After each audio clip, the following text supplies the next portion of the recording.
Good evening सर्वांना. सर्वप्रथम happy Christmas आणि नववर्षाच्या ॲडव्हान्समध्ये शुभेच्छा. मित्र, मला आज खूप आनंद होतो आहे की आज जीवनरंगचा टेक्निकली 7वा वाढदिवस आणि 7व्या वाढदिवसावेळी 10वं अपत्य जन्म घेत आहे, ते म्हणजे राजेशचं पुस्तक समस्या टू संधी. मित्र, जीवनरंगाचे प्रमुख हेतू आपण एव्हीमध्ये पाहिलेलेच आहेत. सर आपण नव्हतात, पण मी सांगतो की ग्रामीण भागात जिथे शवदाहिन्या नाही आहेत तिथे पुरवणं हा प्रथम हेतू आहे.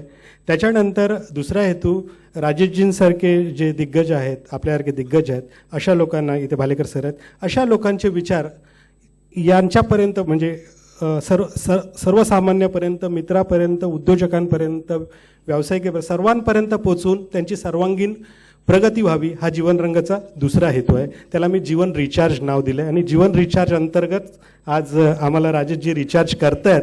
म्हणजे विदाऊट आज लकीली काय म्हणतात, चार्जर नसतानाही मोबाईलला बघा आपण अस्वस्थ होतो, मला वाटतं त्यांनी बऱ्यापैकी चार्ज केलेलं आहे आपल्याला. नक्की चार्ज वाटतंय ना नवीन उद्योजकांना?